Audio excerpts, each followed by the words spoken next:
here, but I will ask staff. But I can say that when a project has been approved, there are no cutbacks or any changes to the alterations without going through my office, and I would have to look at those, and that has not been brought to my attention. So the member can be, Mr. Speaker, the member can be assured that there has been no discussion around that at the department, but I will make sure that the staff review that to see if there's anything that we can provide the honourable member with at a further time. Thank you. The honourable member for Victoria Lakes on your first supplementary. Thank you, Mr. Speaker, and I thank the Minister for her response.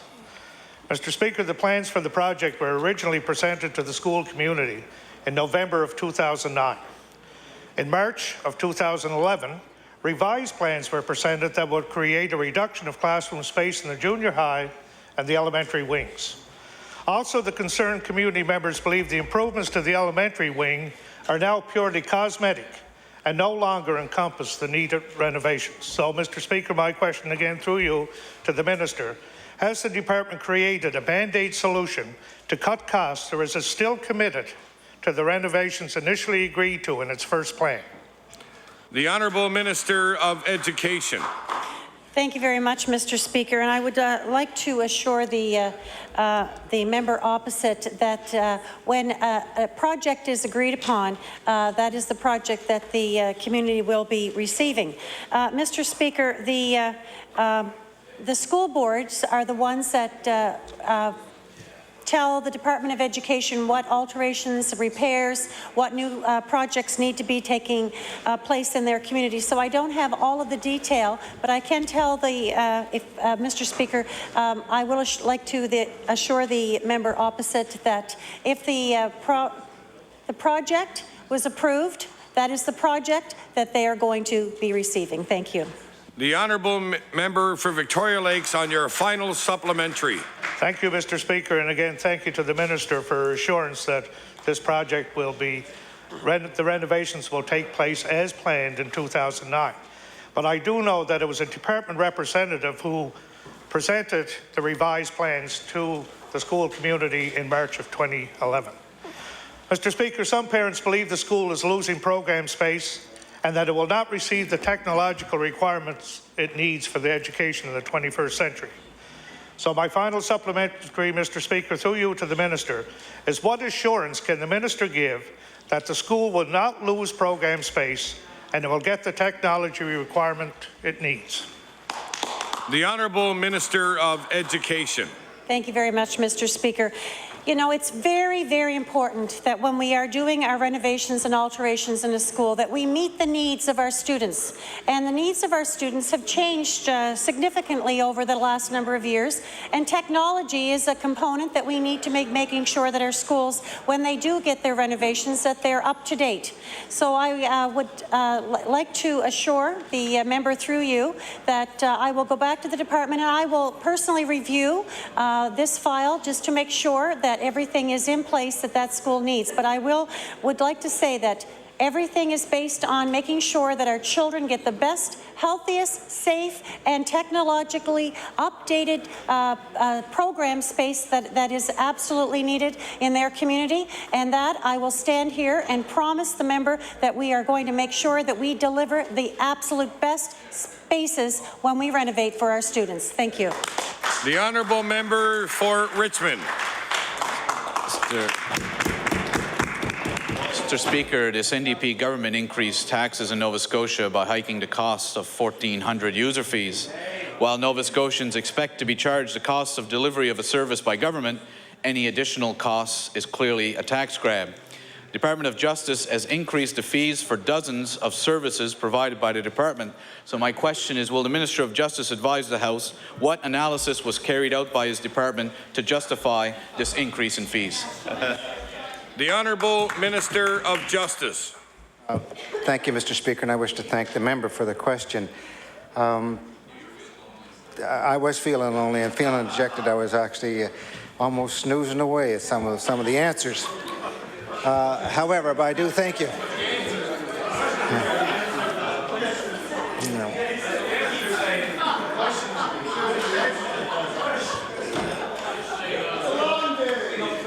It's a long day. I will stand to be corrected and side with the questions. The question here is on the costing, and I'm a firm believer, and this government is a firm believer, if you use it, you should pay for it. And unlike the opposition that believes that everyone should pay for someone else's services, this government stands by its position and the fees that are charged. The honourable member for Richmond on your first supplementary.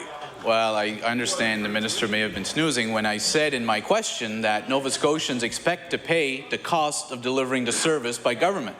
But if the cost being charged is more than the cost of delivery, that is a tax grab. So I want to ask the minister, he knows there's dozens of fees under his department that have increased, but let's look at one, for example. Under the Private Investigators and Private Guards Act, under application fees, for a business license for private investigators and private guards, the cost went from $693.86 to $707.74 for an increase of $13.88. So I'm wondering if the Minister of Justice could tell us what exactly changed in his department to justify the need to increase the fee for a business license for private investigators and private guards by $13.88. The Honourable Minister of Justice. A $13 increase on an almost $693 item is not much above the inflationary rate of last year. So the cost of doing business does go up from year to year, and I think it's very much within reason. And I think the average person has to pay those fees. Looking at that, would say, well, it's probably about time. The honourable member for Richmond on your final supplementary. Well, I'm sure the Minister of Finance would love to hear the answer given by the Minister of Justice to say that most Nova Scotians would agree that this government should have increased the fees, and it's about time that this government increased the fees. I think the Minister of Justice may have wanted to go with the Minister of Finance's response of, I filed the necessary notice under the Fees Act, and I have followed the Act and the required notice. That might have been a safer political answer for the Minister to give, but since I'm asking the Minister of Justice a question, let me end with my final supplementary. It's my understanding that the Fire Marshal has instructed that the Burnside Correctional Facility should not have double bunking on the upper levels of the correctional facility. So my question to the Minister is, can you confirm that the Burnside facility is not undertaking any double bunking on the upper levels of each of the pods at that facility? The Honourable Minister of Justice. As the member across is aware through his tour of the facility recently, and some correspondence that has gone to him as to, but that the Fire Marshal has assured us that all processes have been followed and that our department is in constant consultation with the Fire Marshal to assure that there's the utmost safety and within the institution. The honourable member from Richmond on a new question. Where am I at? Speaker. Mr. Speaker, Nova Scotians certainly believe the phrase that actions speak louder than words. And when it comes to this government, they've heard a lot of talk about immigration and a strategy, but unfortunately, they have yet to see any real action. Mr. Speaker, the previous minister informed us in November of 2009 that the immigration strategy would soon be released. And then again in July of 2010, we were told by the former Minister of Immigration the strategy would soon be released. Well, Mr. Speaker, it is now April 13th, 2011, and we have yet to see an immigration strategy for the province of Nova Scotia. So my question to the new Minister responsible for immigration, when can Nova Scotians expect this long-delayed immigration strategy?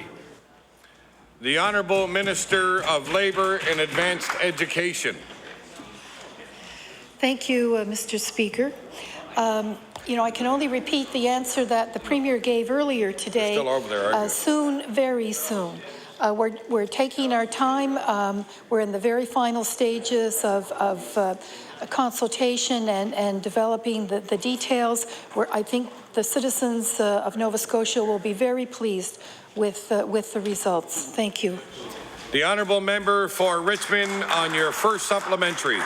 Well, I appreciate the response from the minister, and one thing we can agree on is you're right, this government is taking its time. It's certainly taking its time on immigration, it took its time on gambling, it's taking its time on biomass issues, it's taking time on a whole host of issues. But at the end of the day, Mr. Speaker, what's worse than the government taking its time is what impact it's having on immigration numbers in this province. Now, the last time I rose to ask this, the former minister said that my numbers were wrong when I indicated to her that the numbers were actually declining in this province under this government's watch. And the former minister said that the government was on target to have 2,600 new immigrants in the province. Well, the former minister was wrong, and I'm curious as to whether the new minister will confirm that Statistics Canada has actually indicated that the numbers for 2010 were 2,408, almost 200 less than what the government target was. So my question to the minister, how do you explain the fact that under your watch and under your government's watch that the numbers of immigrants to this province is declining? The Honourable Minister of Labour and Advanced Education. Thank you, Mr. Chair. I'll certainly be prepared to talk about the numbers during estimates, but I don't have those figures in front of me. But certainly, I understand if there has been any change, it's the result of stopping the economic nomination stream. And certainly, the Office of Immigration has been working full out in terms of the other streams in the provincial, with what's under the responsibility of the provincial Office of Immigration. You may be interested to know that Nova Scotia has the co-lead with our federal partners in terms of immigration issues, and that we work very closely with the federal government. After the election, we expect to start sort of bipartite development of long-term range in terms of the caps and trying to equalize or make more equitable the nomination the nominee streams in terms of numbers. So there's lots that's going on behind the scene. The fact that we haven't announced the immigration strategy in no way affects our efforts towards bringing more international immigrants to Nova Scotia, and we're very pleased with our results. Thank you. The Honourable Member for Richmond, on your final supplementary. Well, the challenge is, Mr. Speaker, when you don't release a strategy, the only people in Nova Scotia who know what this government's intentions is the government itself. And they've been very good at keeping that a secret for over a year and a half now from Nova Scotians. The problem is that we are now seeing the impact of this lack of action by the government, and that numbers are going down. At the same time, while the Premier lauds Manitoba for having a cap of 5,000 new immigrants, Nova Scotia has a cap of 500. And we're left to wonder, what impact will that cap have on the strategy, the yet-to-be-announced strategy that the government is currently working on for immigration? So my question to the minister is, what efforts are you undertaking to ensure that the Harper government or any other government after May 2nd is going to allow Nova Scotians to bring more than 500 new immigrants to our province? The Honourable Minister of Labour and Advanced Education. Thank you, Mr. Speaker. It's my understanding that the Premier actually tabled the numbers earlier in this session, and we are on target. But certainly I'll be able to confirm that again during estimates. Our government is, we understand the potential of a revitalized immigration strategy. We're planning to take the leadership and provide the accountability and direction that perhaps former governments have not in this province. We appreciate the value of bringing immigrants to our province they are necessary to allow us to move forward with our economic plans and our jobs here, and we'll make sure that the supports are in place. Thank you. The Honourable Member for Dartmouth East. Thank you, Mr. Speaker. My question is for the Minister of Energy. Mr. Speaker, when the Minister of Energy announced his review of fracking, he refused to place a moratorium on the process. The Minister said there were no applications before government, but he well knows, and members of the House know, that we feel that makes It's the perfect sense to put it on at that time when there's no applications yet filed. In the SEC filing that I tabled yesterday, which I'm sure the minister has read in detail, Triangle Petroleum says it has been conducting fracking both under the previous Tory government in Hants County and under the current NDP term. It further suggests more fracking is planned this year. So, Mr. Speaker, would the minister please answer whether the reason why the NDP refused to put a moratorium on fracking is that it knew companies were planning to continue fracking operations, just as already happened? The Honourable Minister of Energy. Thank you, Mr. Speaker. And we have a good handle on what companies are doing out there, and there's a few at this point in time that are have some exploration underway, and others that are getting towards drilling, but at this point in time there's been no commercial development of a well on the mainland onshore in Nova Scotia, and certainly it takes time to develop applications to allow for any of these processes to occur. So at this point in time there's no applications out there to allow fracking. The Honourable Member for Dartmouth East on your first supplementary. Mr. Speaker, the minister is very careful with his words. He notes there's no commercial development, true, and yet the fact is that he would also be aware that there has been fracking underway last year, and there is some plan for this summer as part of exploration activities. There is no application before him, and I take his word that there is no application before him for other activities, but he refuses to indicate whether he expects one forthcoming, despite the fact that SEC documents indicate there are. So, Mr. Speaker, the review that the minister, when the minister announced the review, he suggested that all views would be taken into consideration. And yet the review terms that are on the government's own website today essentially say that fracking will happen and be allowed in Nova Scotia, and that this review will only consider the terms under which that will happen. The the government statement also clearly states the review will focus on water issues, which, while we agree are very important, are not the only issues associated with the process, not least of which are the 500 or so chemicals used in the process. So, Mr. Speaker, will the minister tell us why his review of fracking is not open to equal consideration of the views of all Nova Scotians, and why he's not demanding the release of the chemical list be a prerequisite for any fracking application? The Honourable Minister of Energy. Thank you, Mr. Speaker, and I'm glad the honourable member brings up the review. You know, we're in the process now through the Department of Energy and the Department of Environment of putting together the scope of that study, and certainly through our website, all Nova Scotians, all interested parties will have an opportunity to have input into what it is that we want to look at, what we want to study. Certainly protection of groundwater is important, and the last thing we wanted to see is damage to our environment or to our drinking water. So I would invite through the member and all members that if any of their constituents or interested parties want to bring forward ideas on what it is the scope of the study should be looking at, we would certainly welcome that. The Honourable Member for Dartmouth East on your final supplementary. Thank you, Mr. Speaker. I think Nova Scotians have been pretty clear they want an open review that starts with the premise of whether fracking should happen at all. And the review terms on the minister's department's website indicates that's not where they'll be starting. Mr. Speaker, this review, according to that document, will also not be an independent review. It will be, quote, an internal committee of officials from the Department of Energy and Environment, unquote. Mr. Speaker, I know the department has very credible staff, and I don't dispute that. However, in the interests of transparency and openness, this government must make sure that this is an independent review that has no preconceived result.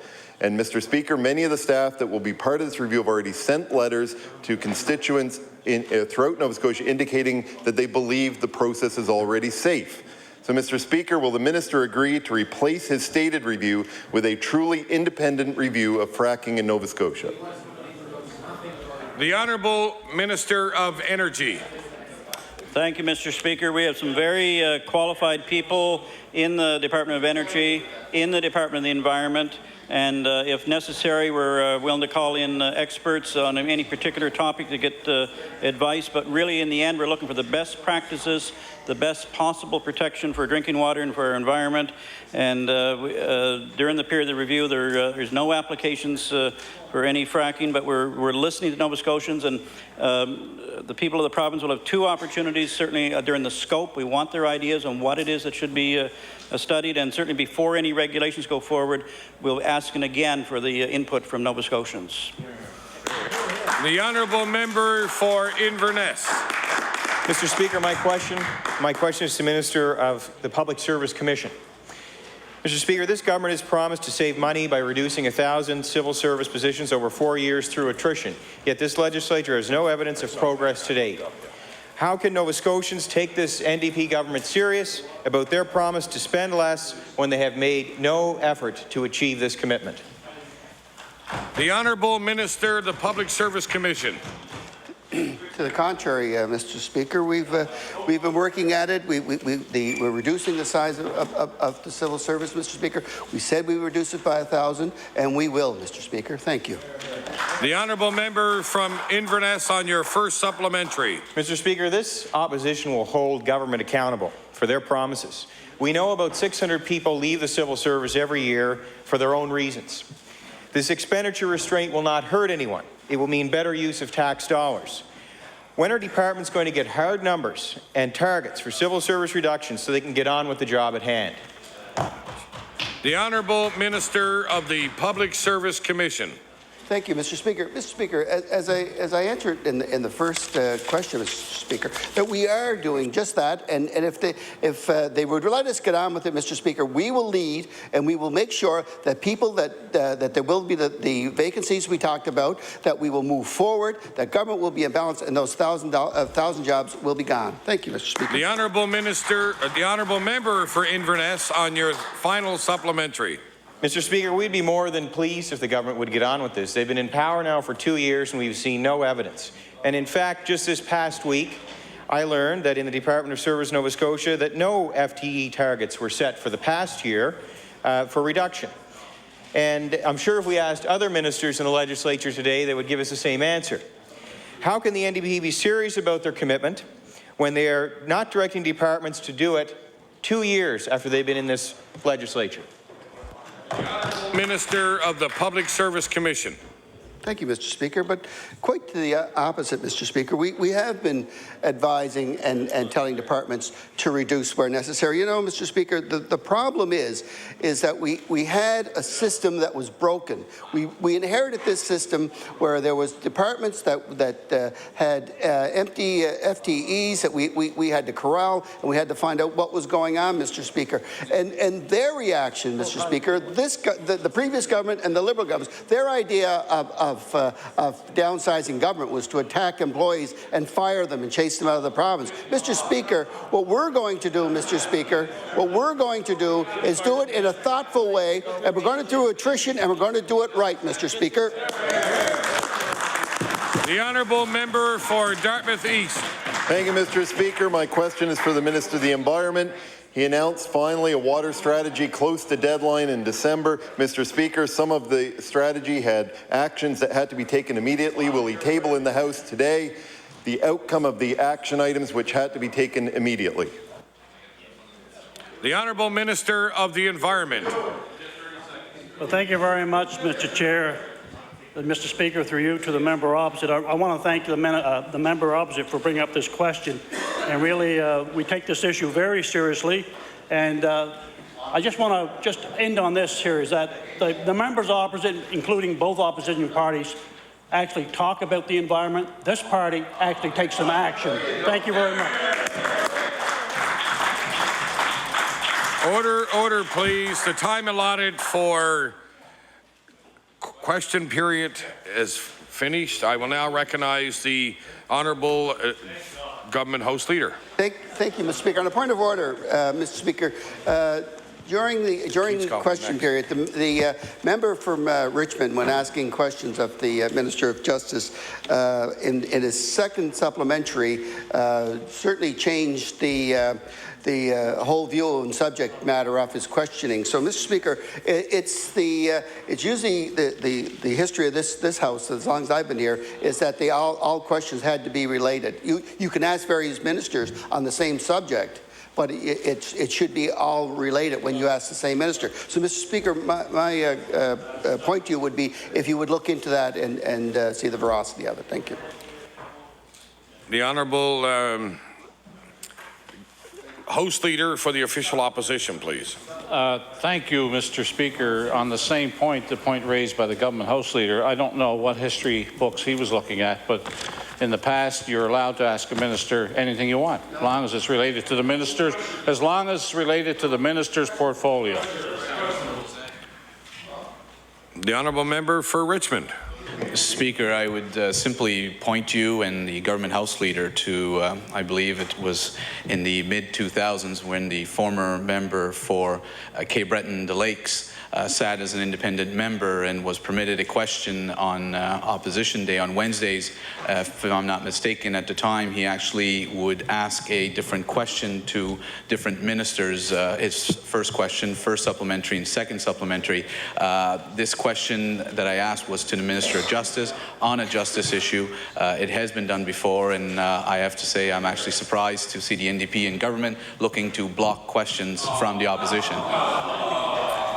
Order, please. Order, please. I've always felt that the supplementary question generally flow from the first question, but I think there has been some switching of topics in the past.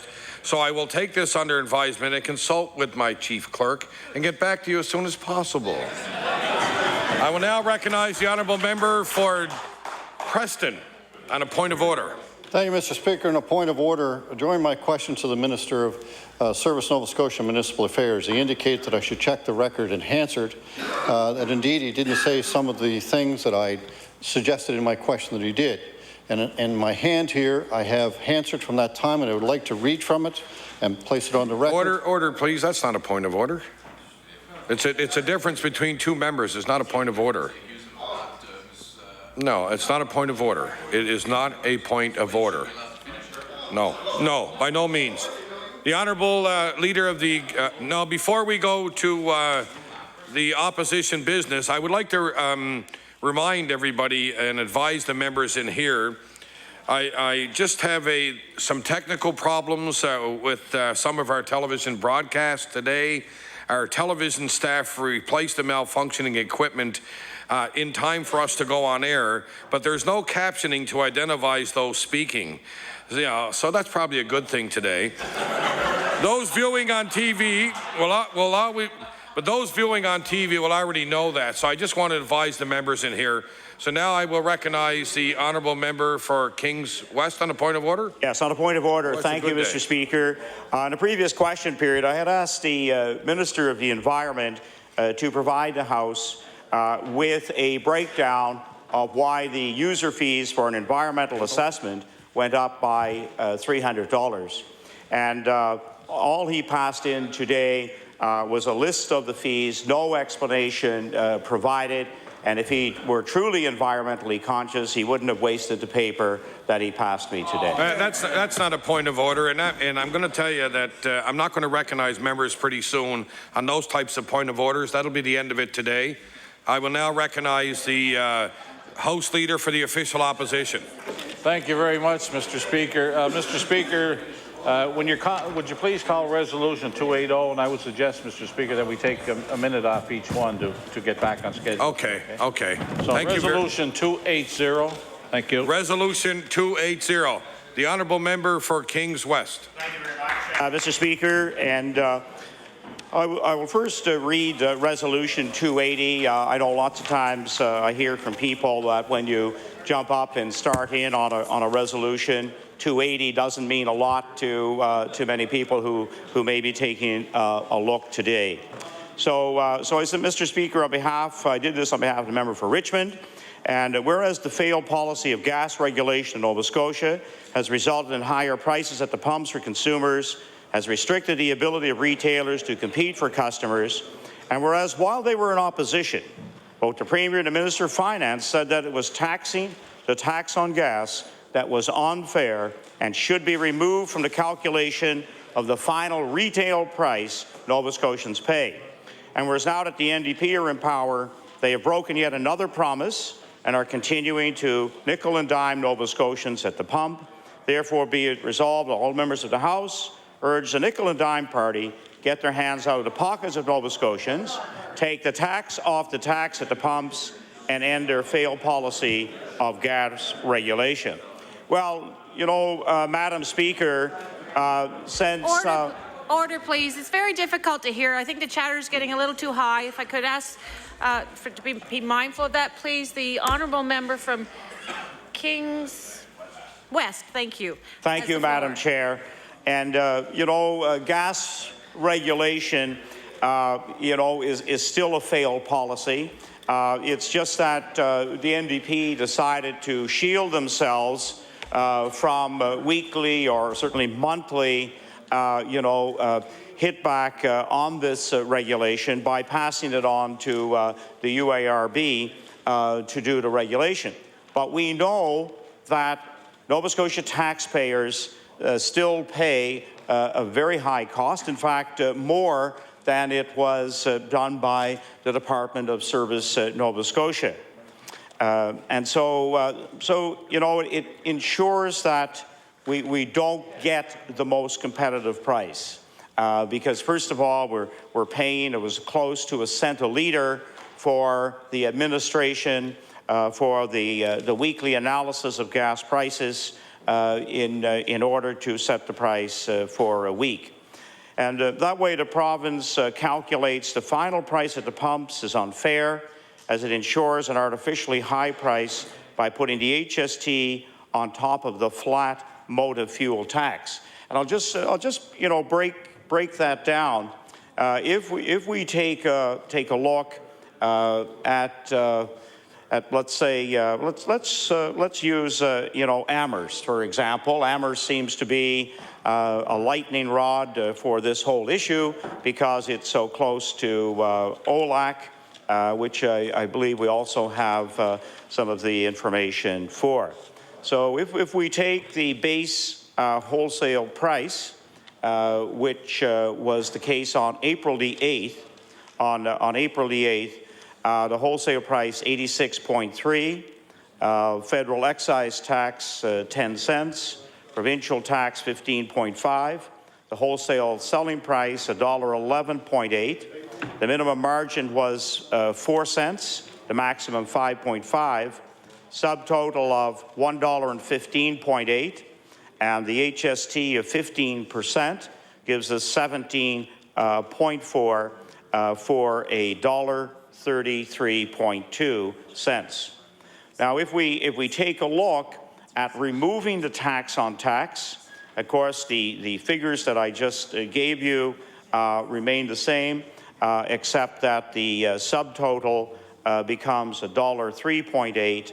Federal excise tax then added on at 10 cents, provincial tax 15.5 for $1.29 per litre of gasoline, so the difference being 3.82 cents. So every time we fill up in Nova Scotia, it costs the consumer 4 cents more because of the tax on tax.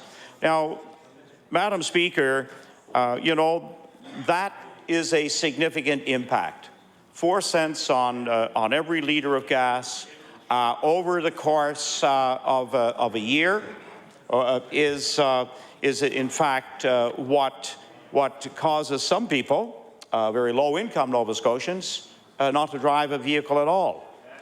And you know, Madam Speaker, I believe the Minister of Finance is going to have an opportunity. Okay, so it's costing 3.82 I can't be any more specific, Mr. Minister. And so over the cost of a year, Madam Speaker, sorry, over the course of a year, this is a burden on Nova Scotians.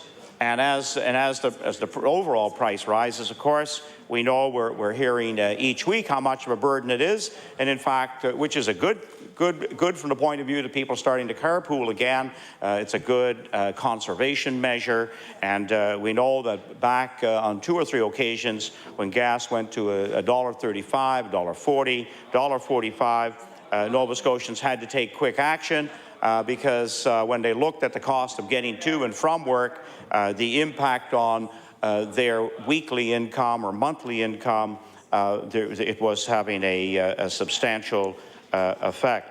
So that's very clearly the difference if we were to remove that. The tax on the tax. Please. I believe the time has elapsed. Is that correct, Madam Clerk?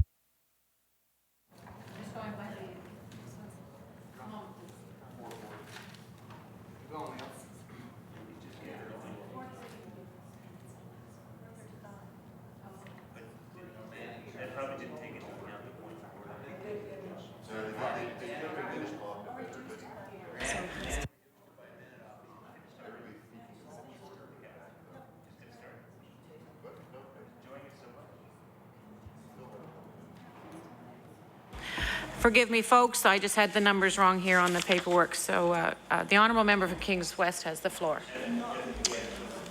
He has until 4:37. Thank you, Madam Chair. Just to give a little bit of further information here on how the government felt about the tax on tax when in opposition.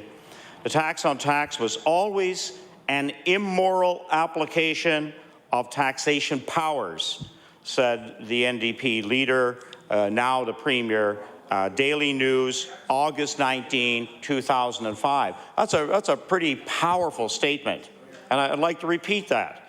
The tax on tax was always an immoral application of taxation powers, said the NDP leader of the day, now the Premier of the province. When an official opposition said the government should stop applying the 13% harmonized sales tax on top of the gas tax and the federal excise tax.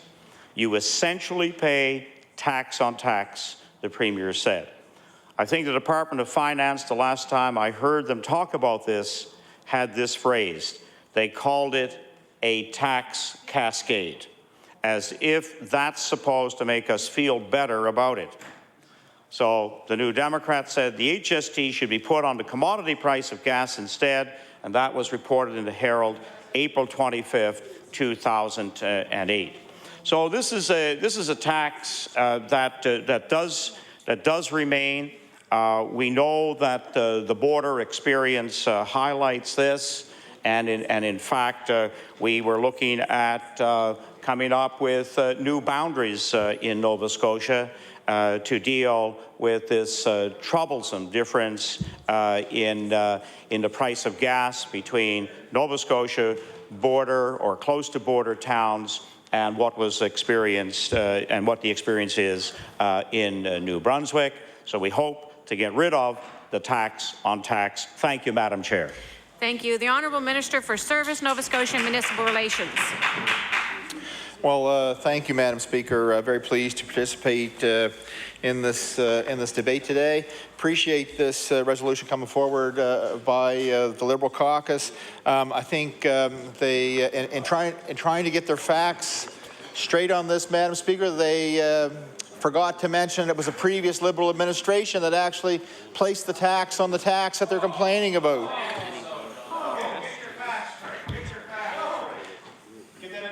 Today, my colleagues in opposition want to try to convince the Nova Scotia public that regulation isn't working. Regulation is working, Madam Speaker, and I ask you to look back to the days before regulation was in place. Many of us have been members of this House for several years, and we can all remember the days when we received calls from the public concerned about their local gas station, that their local gas station had closed. Mr. Speaker, we remember the calls from consumers that gasoline was one price when they went to work in the morning and a different, usually higher price when they went home in the evening. I think we all shared in the frustration that these prices seemed to bounce around without any real reason, or for reasons that nobody could explain in a way that was understandable. I note with interest that in the summer of 2004, there were meetings conducted by an all-party select committee on petroleum product pricing. This was in response, Madam Speaker, to public concern over gasoline prices that seemed to rise and fall every second day, often without clear reason and rarely with any explanation. The result of those hearings, for those who have forgotten, was a report endorsed by members of all three parties that recommended the reintroduction of gasoline regulation in Nova Scotia, something the Liberal opposition seems to have forgotten about. They participated and still recommended regulation. After a series of 5 regional meetings, the committee returned a report which had as one of the recommendations that gasoline regulation should be based in general on the PEI model, and that is what we have today. Again, Madam Speaker, the Gardner reports indicate gasoline regulation has addressed price stability by providing motorists with prices that are generally consistent for a week at a time. Madam Speaker, there was a time when more than 900 retail gasoline stations served the public in Nova Scotia. Today, there are roughly 415 gas stations, and in many areas, rural, remote communities, people face the prospect of driving 20 or 30 kilometers to buy gas. Madam Speaker, security of supply in their local area is still a concern for many Nova Scotians, and especially for those who live in rural, remote areas. Nova Scotians need access to what has become an essential service. And Madam Speaker, regulation is working well for those communities and consumers. I prefer to focus on the benefits of gas regulation, and in particular on the impact it has had on individual Nova Scotians and rural communities. Madam Speaker, when consumers pull up to the pump, it's easy to see the price. But what else do they see? Do they see a place where students have a summer job pumping gas or working behind the counter? Do they see a small business person who is contributing to the community, maybe sponsoring a local soccer or hockey team? Do they see a business person who belongs to the local Lions Club or volunteer fire department or supports school fundraisers? And Madam Speaker, when people criticize gas regulations, do they consider people such as Lisa and Brian Boudreau, who founded Caper Gas? Lisa and Brian represent a success story for all Nova Scotians, and one that we should all take pride in. Caper Gas is a small family business. It has open stations that are operated by other small independent business people. While the larger wholesalers are pulling out of smaller communities, Lisa and Brian Boudreau are investing in their communities. They are hiring people, creating jobs in rural Nova Scotia, and injecting capital into the economy, which translates into work for other companies. Madam Speaker, they are doing all this while making a living in their local community. And all of this is possible because of the stability that gas regulation provides them as they operate their business. It is also important to note that while the Boudreau's business is growing, in part due to gas regulation, they are also a fine example of business people who are giving back to their community, a community that has supported them and helped them to succeed. My job, government's job, and the job of all members of this House is to help them succeed because they are contributing to Nova Scotia's economy and to their community. This is why maintenance of rural infrastructure, giving those small businesses a fair opportunity to succeed, is one of the primary objectives of gas regulation. The goal is being achieved as evidenced by the findings of reports by Michael Gardner. And Mr. Speaker, or Madam Speaker, this government intends to remain consistent in its position and kept the commitment we made to Nova Scotians. In October 2009, we removed the politics from gas pricing when we transferred the responsibility for gasoline pricing to the Nova Scotia Utility and Review Board. The UARB is an arm's-length, non-political organization. It is the proper body to perform this regulatory function. This is in keeping with gasoline regulation in other provinces. Another point I would like to address today, Madam Speaker, is around the cost of regulation, which Mr. Gardner estimates to be roughly $6 million a year. Madam Speaker, this is saying some people know the cost of everything, but not the value of it. The cost of regulation for an average Nova Scotian is less than the price of a Tim Hortons coffee each month. With gas regulation, we have put a stop to the average 2 to 3 gas station closures per month. Madam Speaker, gas regulation is doing exactly what it was intended to do. With it, there is more price stability, protection of supply in rural areas, and a reduction of regional variation in price. And it is for these reasons, Madam Speaker, gas regulation in Nova Scotia is a success.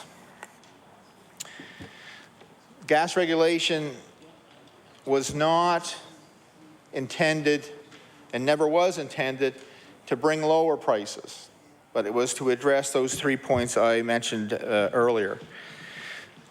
The final point I would like to address today, Madam Speaker, and I guess I'll reiterate that the previous speaker from Kings West indicated the tax on tax issue, and this was introduced by the previous Liberal administration in the mid-1990s.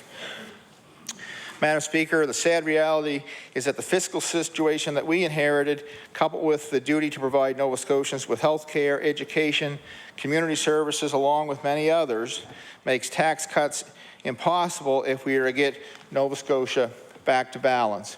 And I want to just indicate to the members and for the member of Kings West, when he mentioned the price of $1.33.2 per litre, that this puts Nova Scotia perhaps in the range of the four higher cities, puts Halifax in the range of the 4 higher cities, but we are not the highest, Madam Speaker. We are actually the lowest if you look at St. John's, Montreal, Halifax, and Vancouver as of April 12th.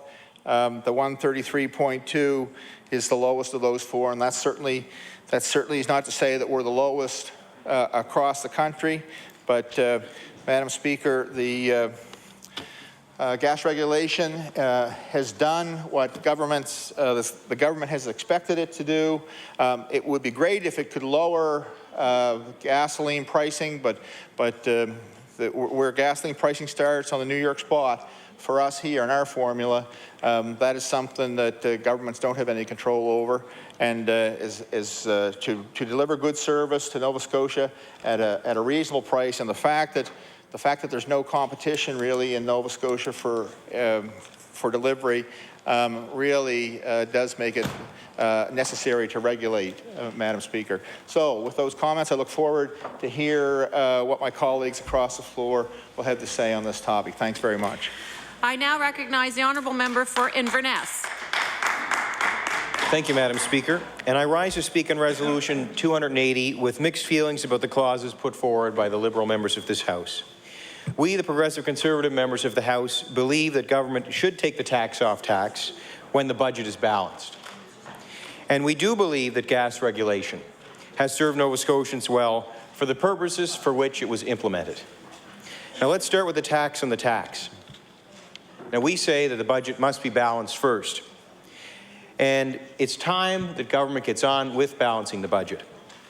To put it into context, we've had a deficit this year of about 5%, and we have an HST increase, which is also about 5% of the budget. That's about 10% different from where we were 2 years ago. And we have another $1 billion in debt, Madam Speaker. So it is time that government starts trying to use the method of controlling costs, saving money to get this budget balanced. Now, maybe we need to bring back Dr. John Hamm out of retirement. He had a 10% deficit in 1999, and in just 3 short years, that budget was balanced. So, Madam Speaker, today, this budget should be balanced, but instead we see no improvement over the last 2 years, and Nova Scotians are paying 2% more in HST. So with a balanced budget, much like in 2002-2003, Nova Scotians could begin to enjoy the prosperity that follows. For it was Nova Scotians who made the sacrifices.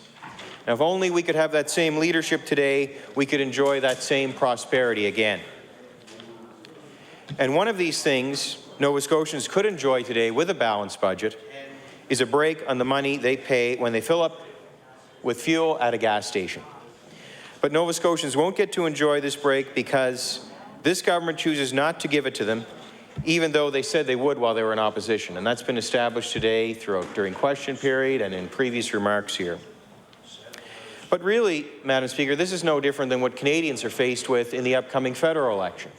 To maintain a Conservative government who has steered our country through one of the worst recessions since the Depression and has steered us through better than any other G20 nation. All, Madam Speaker, while maintaining an environment of lower taxes. They've in fact even been lowering taxes throughout this period. Order, please. The honourable member for Inverness has the floor. Order. Order, please. The honourable member for Inverness has the floor. So, Madam Speaker, I think actions speak louder than words, and if we can see what we've seen from this government, we can expect to see continued increased taxes. So if Nova Scotians are expecting to get a break at the pump, perhaps they should look to the progressive Conservative members of this House. Because we believe this budget could be balanced, we would balance it, and the cost of this measure to take the tax off the tax is about $37.5 million. And as a percent of the budget, that is not significant, Madam Speaker.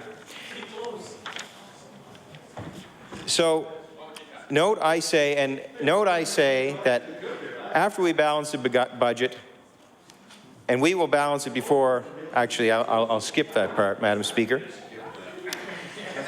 But I would like to now focus on how we would differentiate ourselves from the Liberal members of this House. And I hope I do have some support from some of the other members on my remarks here. Order, please. The honourable member for Inverness has the floor. So, Madam Speaker, we believe that gas price regulation has served its intent in this province for 2 reasons.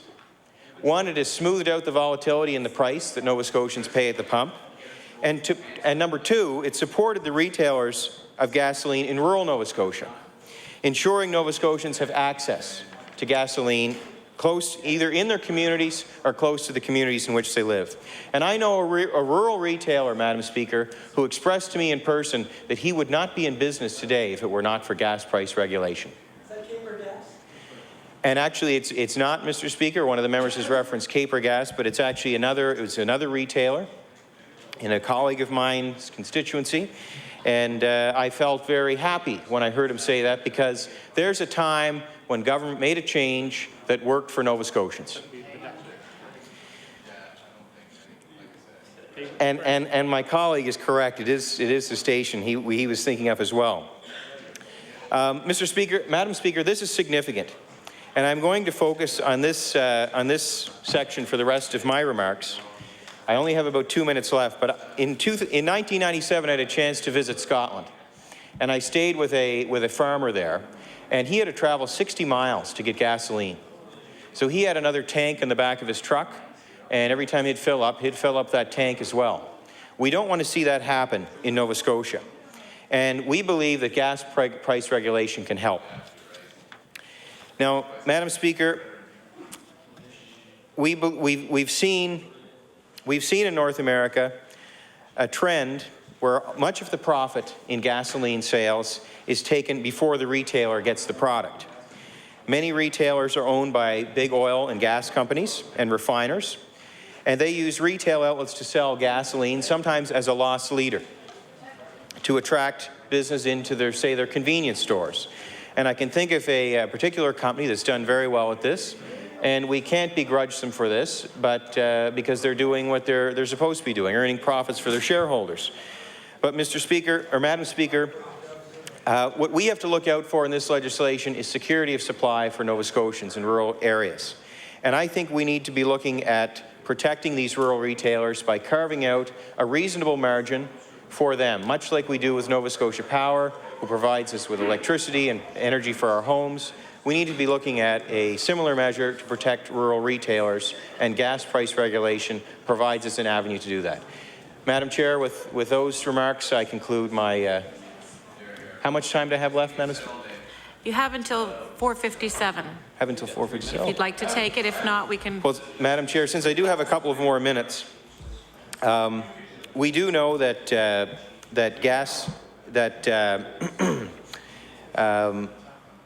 many of the rural retailers, and we look at Caper Gas that had been mentioned earlier here, they've had to move out away from the big oil companies because their business models are different. And they're trying to, companies like Caper Gas in this province are trying to earn a profit at the retail level. And I think it's important that we protect them. And I do have further detail here, Madam Chair, but I think I've made my point, and in the interest of expediency, I'll take my place. Thank you. I now recognize the honourable member for Dartmouth East. Thank you, Mr. Speaker.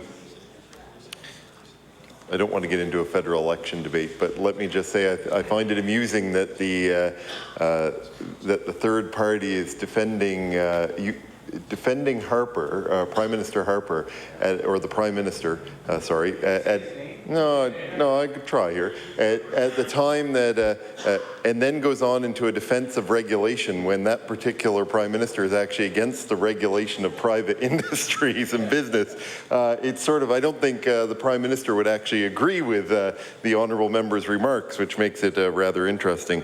You know, in fact, he has spoken out against regulation of similar industries previously. So, Mr. Speaker, let me, and I'm sure that he would not wade into a provincial matter in Nova Scotia such as this, so he probably has not commented directly on this. Mr. Speaker, let me start with a quote from the member from Waverley Fall River Beaverbank, I think is the correct riding name, where he said, quote, "Another step is to eliminate the tax on tax. Right now, the federal excise tax and motor fuel tax is applied to gasoline before the HST, an unfair taxation method. Eliminating the tax on tax would automatically drop gas prices by 2 cents a litre." And then he goes on to talk about national gas strategy, and I'll table that, and that is from that member in October 2008, not long before the election. Let me go on to quote the gentleman who is now Premier. He said, "The tax on tax was always an immoral application of taxation powers."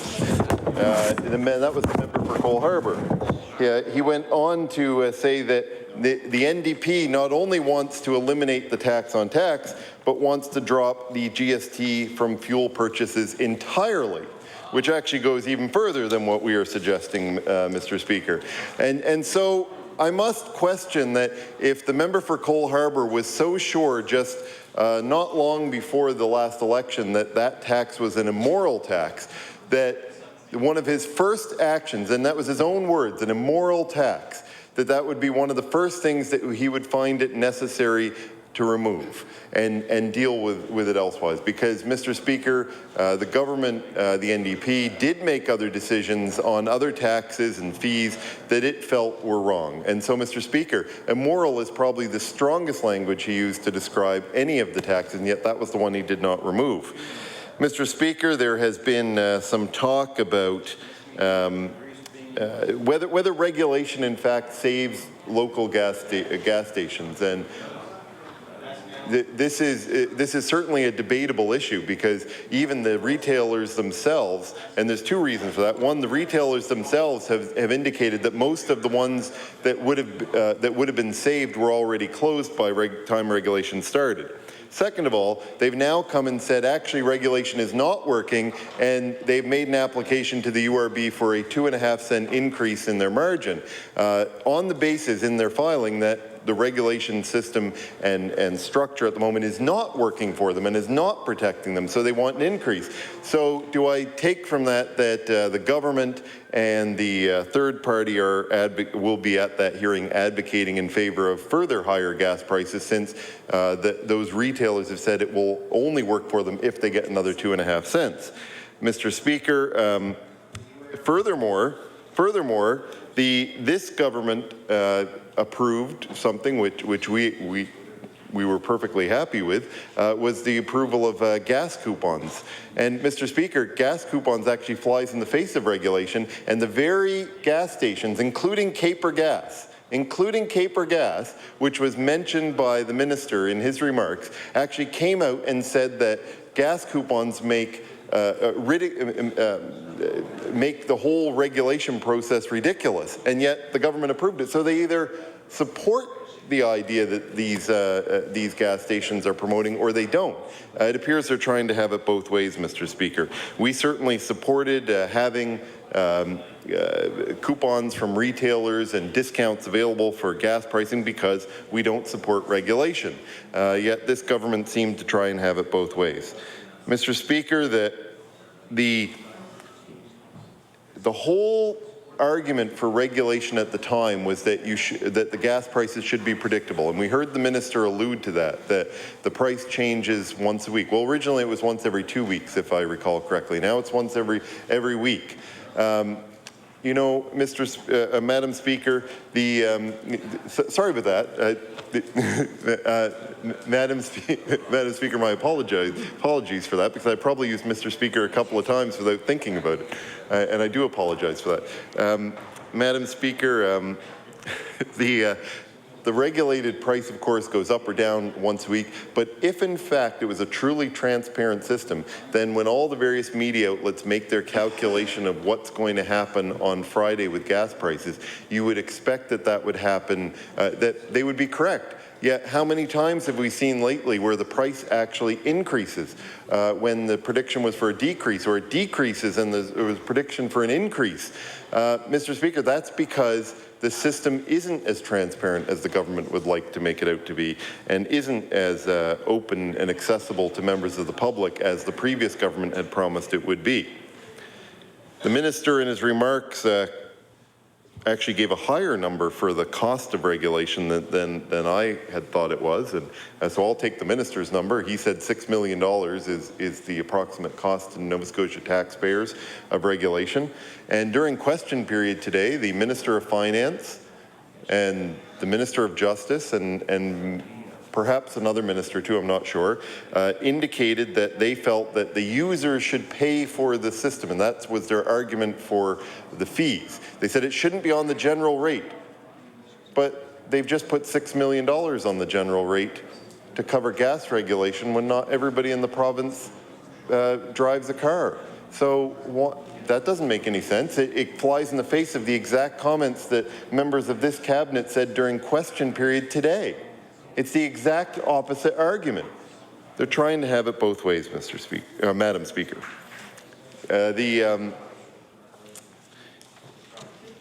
When we look at this, it's about fairness. The member for Cole Harbour was exactly right when he said the tax on tax was an immoral tax. He was exactly right, because that's exactly what it is. And he seems to be suggesting that it was wrong when the HST was 13%, but it's okay at 15%, and that simply makes no sense. And when we look at regulation, the minister trumpeted the fact that on April 12th, I can't remember which date he used, that the gas prices in Halifax were among the 4 highest, but they weren't the highest. I'm not sure that that's something that I necessarily would want to aspire to. The goal should be to allow these industries to compete. When we look at somewhere, for example, like Colchester North, where they had and they continue to have some challenges, but they had significant challenges with gas price differentials between Amherst and in New Brunswick, Cumberland North, I'm sorry. That was an opportunity to deal with that issue, take the tax on tax off. And if we look at that price today, and I'll table this document in a moment, Madam Speaker, if we just look at the price today, the minimum price for the Halifax region, Zone 1, which obviously covers an area greater than just the municipality of Halifax, is a minimum of $1.33.2 and a maximum of $1.34.9 for regular unleaded fuel and self-serve. If the tax on tax was removed, we would be talking about $1.29 to $1.31. Even the highest price would be lower than the currently allowed lowest price. That's a big difference, Madam Speaker, and it's one that affects the pocketbooks of Nova Scotians. The member for Cole Harbour, when he was in opposition, not only suggested, what time do I have to? Oh, I'm sorry. Well, Madam Speaker, obviously regulation is not working in the way it was promised, and the tax on tax is an immoral tax, just like the member for Cole Harbour said, and so we believe it should be removed. Thank you very much, Madam Speaker. The time allotted for Resolution 280 has elapsed. I now recognize the Opposition House Leader. Thank you very much, Madam Speaker. Would you please call Resolution 295? I now call Resolution 295, and I recognize the Honourable Member for Colchester North.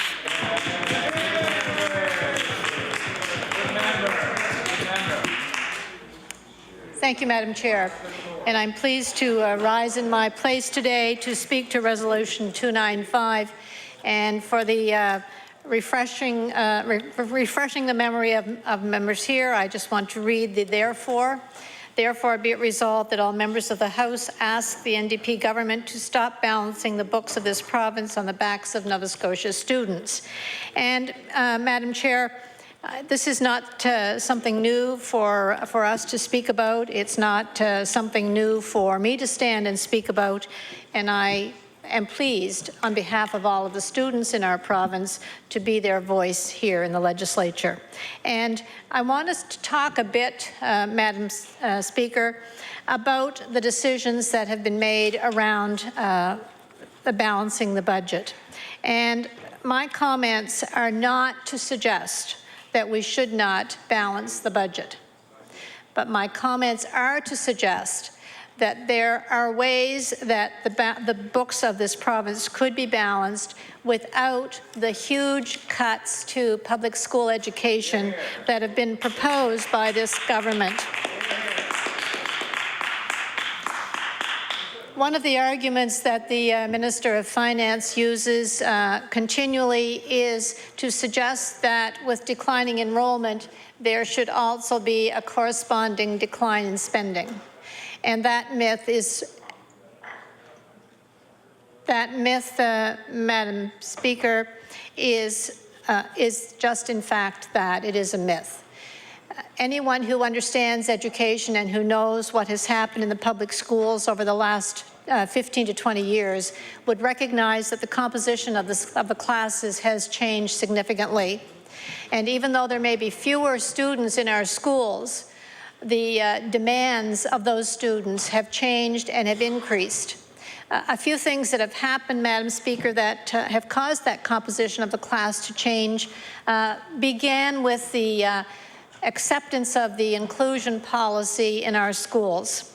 And again, this is not an argument about whether inclusion is good or not good, but it is to suggest that with the policy of inclusion, we have had to, and we will continue to have to, enhance our programs and put more human, financial, and material resources into our schools in order to attempt to meet the needs of all students. And as classroom teachers will tell you, and it's classroom teachers at all levels in public schools, P to 12, will tell you that the challenge before them now is much greater, and it's much different than it was 15, 20 years ago. We had the youth training school as an example, where students who had some severe learning challenges attended. And they went to that facility, and they went there with highly trained teachers who were able to meet their needs in a very small student-to-teacher ratio. And those students were able to learn to the best of their ability and to their full potential in that environment. It was an appropriate environment, the curriculum was appropriate, the instruction was appropriate, and the dollars that supported that particular facility were dollars that came from community services budget line. When the decision was made to close that facility, Madam Speaker, and to transfer those students into our public schools welcomed the students, as we always do. We welcome all students. We understood when those students came to our schools that they had challenges. There would be some professional development that would be required for teachers so they could better understand the learning styles.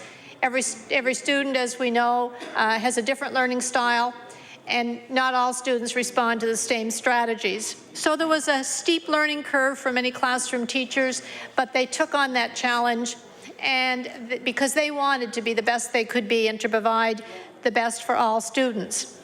However, when the students moved into public schools, there was a commitment that the funding would follow, but it didn't.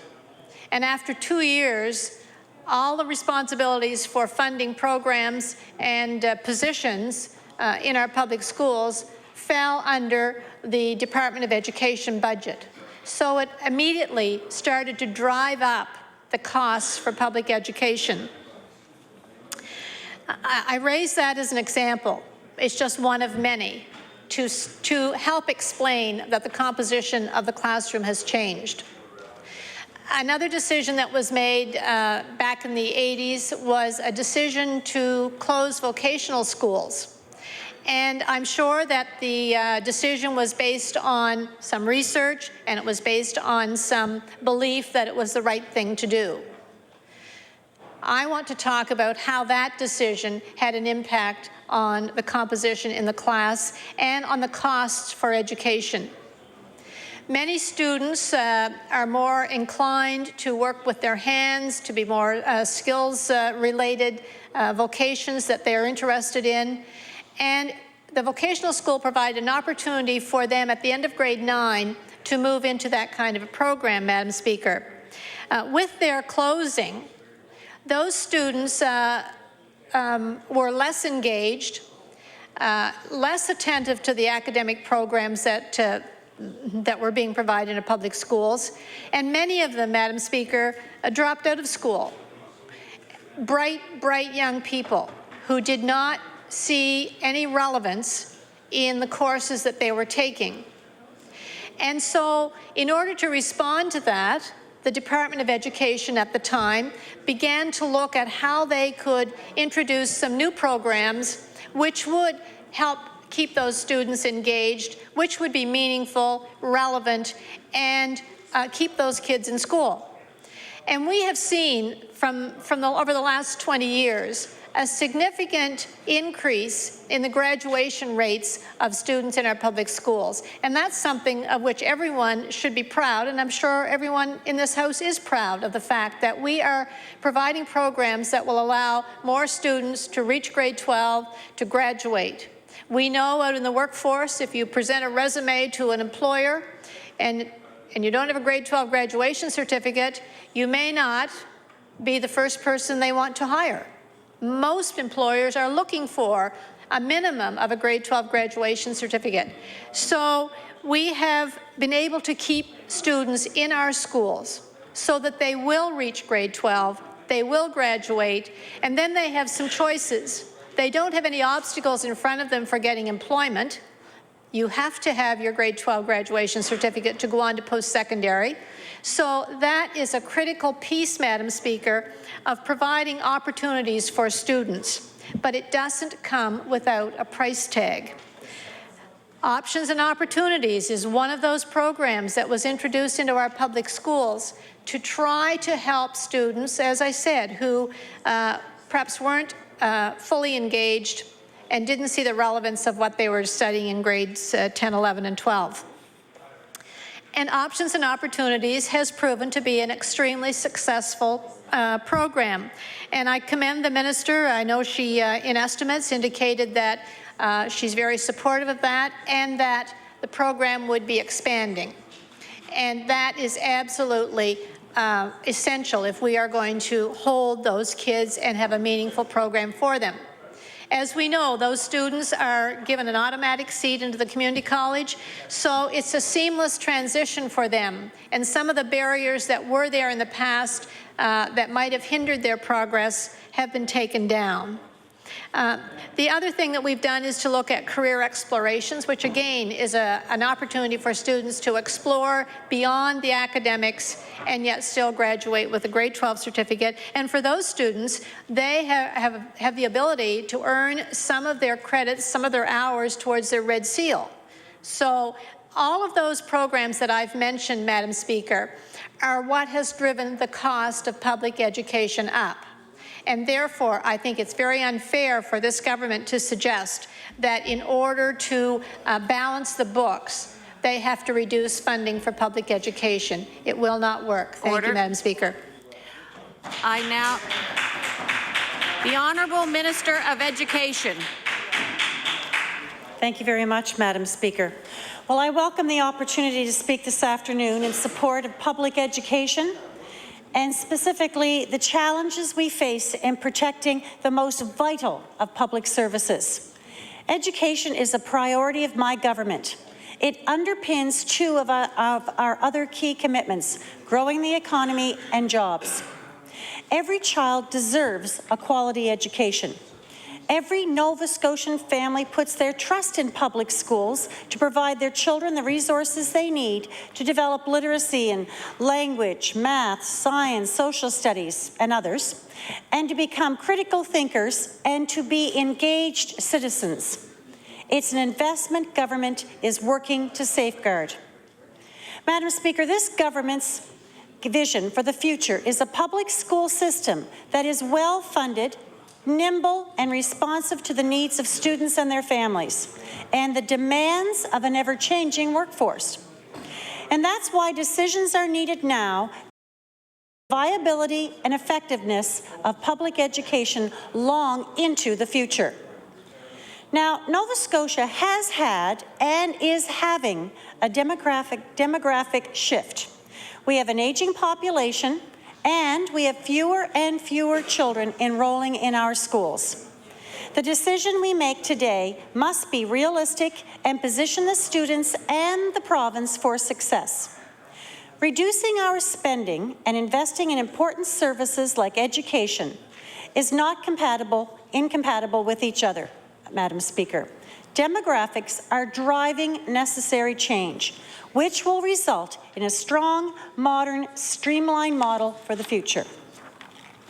We need to make decisions that will start us on the path to right-size a school system to be more effective in meeting the needs of a smaller school population in the 21st century.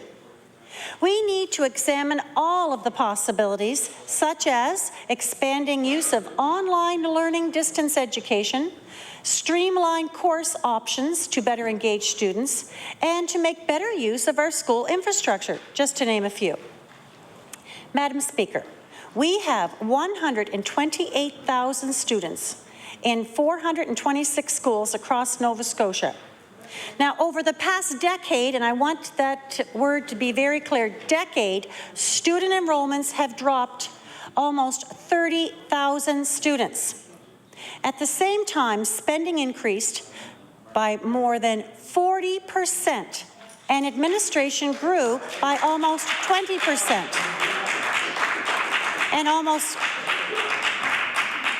and almost 300 more teachers and other personnel were hired to teach fewer students. And at this point, I would like to make it very clear that this inclusion had already been in the system for many, many years at this time. We're talking over the last decade. The student to administration ratio increased from 205 students for every administrator to 143, a 1 to 30% jump since the year 2000. Non-classroom teachers who now work as administrators and consultants have increased by 145, or by 19%. Enrollment trends will continue. Enrollments will drop by another 7,000 students over the next 3 years. What we have made clear to school boards is that when you look for savings, you look to administration first, not to the classroom. Madam Speaker, the honourable member's resolution today quotes Richard Zolek, who said, "Tough economic times are not the time to cut education spending." Well, I suspect that most people would probably say that there's actually probably no good time for any kind of interference with education spending. However, I think everyone would agree that there is always a right time to ensure that the money we spend on education is invested wisely. That is what this exercise is about. And if I can rebut Mr. Zolek's quote with my own, tough economic times are exactly the time when governments must get education spending right. And I would also like to point out that the province's economic forecast is growth. We are through the recession and well into recovery, Madam Speaker. The fact is, Madam Speaker, that we have fewer and fewer students and 6 million square feet of unused school space that we are paying for across this province. That is spending that is not benefiting the children in the classroom. Is it fair to the students? Previous administration. Is it fair to Nova Scotia taxpayers? I believe not. We are right-sizing the public school system. We are not cutting it. We are putting our children and learning first. Madam Speaker, in another 10 years, there will be only 112,000 students in our schools. That is the same as in 1910. And again, the question, do we continue to pay for the empty desks? Are we funding a structure designed for a generation long since graduated? Are there opportunities to explore that will improve the way we deliver education? Those schools were built for us, the baby boomers, and we are not in school anymore. Dwindling enrollments are not new to Nova Scotia. They have been occurring every year since 1970, when 215,000 students headed off to school after a summer of watching Neil Armstrong and Buzz Aldrin. Sorry, a member from Yarmouth, you might have learned that in your history book. Walk on the moon and then splash down to Earth. Well, Madam Speaker, the reality is whether we like it or not, we must come down to earth and ground ourselves in a new reality. The time is now upon us to ask some very hard questions and make some strategic choices. School boards, parents, and students are understandably apprehensive. We all are. We have a bumpy ride ahead of us, but we have our eyes firmly fixed on the road. Our goal is to put our resources where they are needed most, and that is on student learning. Yes.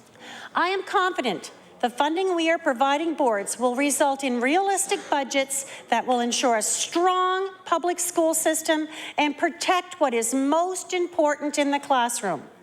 We must ensure our considerable investment in education, almost $1.1 billion, matches the needs and the numbers of our students. The funding targets we shared with boards achieves a reasonable balance between the need for restraint while providing boards with the means to maintain quality. we will work closely with boards to make sure that at the end of the day, we make the best decisions for students and for public education within the current financial and social reality.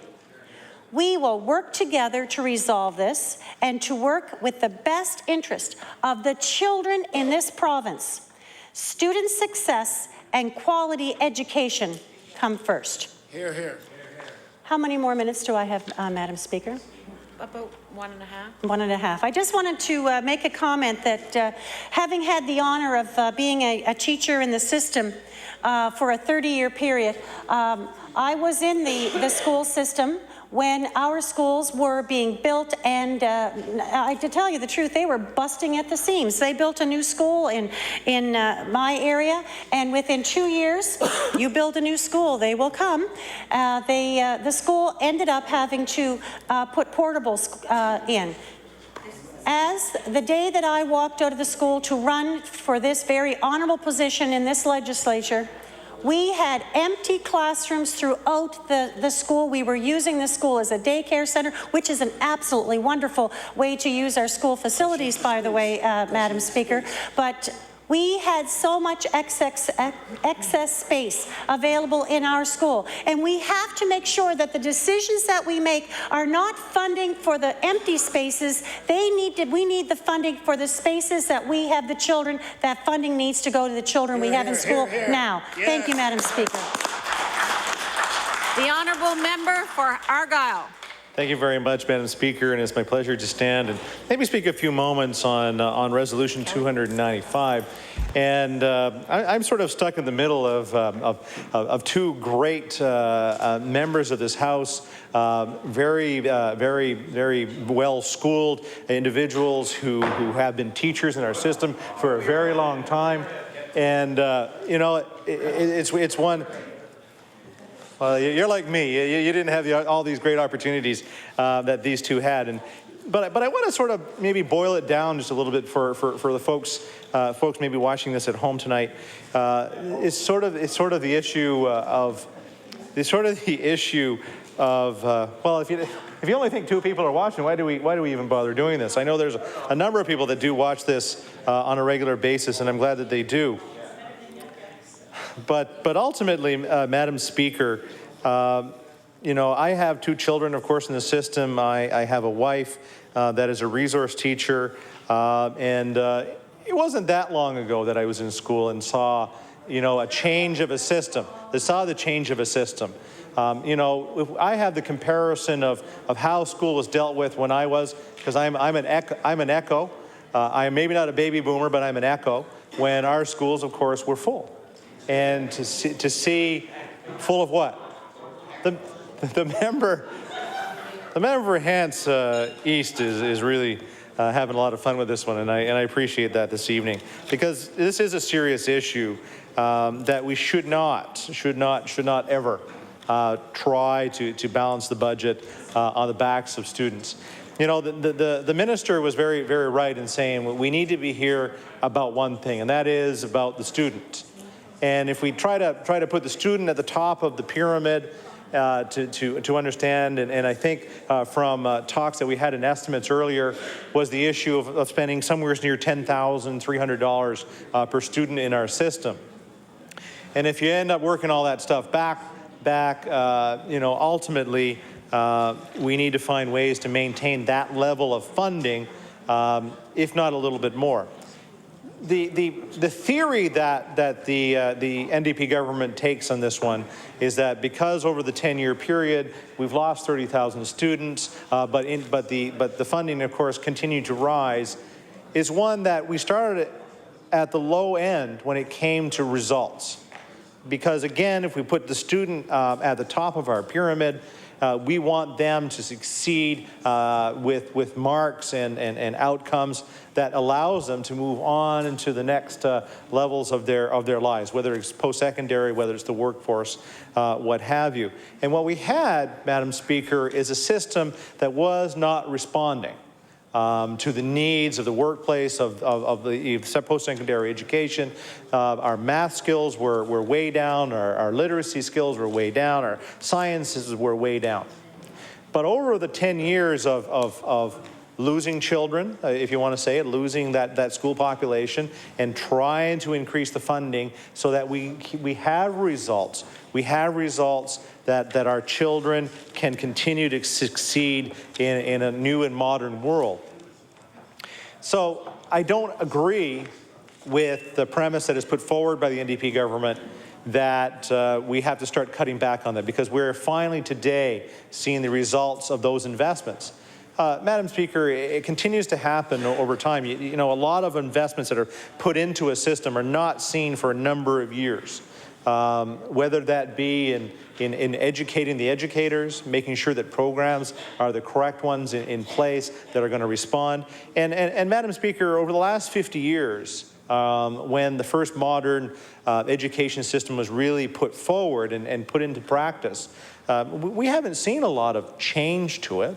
You know, we went from one room schools where all grades were taught in many of our communities to one that had consolidated schools, who was trying to react and trying to have a modern teacher as they went through the normal college, the Teachers College in Truro, and then of course becoming the profession that it is today, with in some cases 6-year baccalaureate programs in order to teach our children.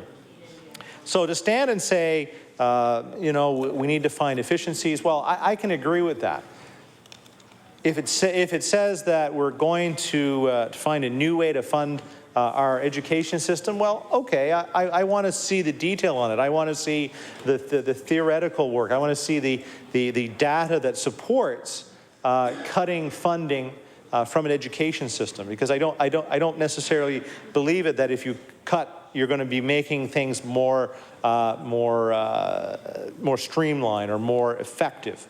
Madam Speaker, I think it forces the school boards to necessarily cut corners, to do things more cheaply. And that does not, in my mind, Madam Speaker, bring itself to a better education system. You know, what are students learning today, and how are they learning today? And, you know, I just have to go to my 12-year-old and see what he's doing today differently than what I did in grade 5.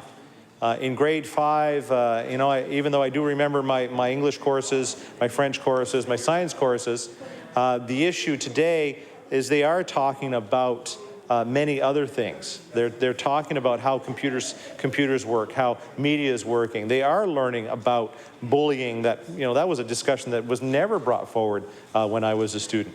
So how they're learning is far different than what it was 50 years ago, what it was 20, 30 years ago when I was in the system, even compared to what it was 10 years ago as that system started to evolve into what we have today. I can say over that period of time for our government, our progressive conservative government, that those investments were made again with the child in mind, and trying to find a way to get better results from our system. And I will continue to believe in my heart of hearts that that was the right thing to do, even if we did lose 30,000 children out of our system. Unfortunately, Nova Scotia has been very stagnant when it comes to its population growth and population growth. I did my share. I'm done. I gave my 2, but it's the best I could. I'm keeping the pace. And I know the member for Bedford is trying to say she put her share in of trying to keep the population up. But ultimately, around Nova Scotia, if not in Canada, it is a bit of a phenomenon that we're just holding our own. This is not the baby boom that I know the minister was talking about earlier of really trying to make up for that population. I'm trying not to turn around and look at them, I can tell you. But Madam Speaker, this resolution,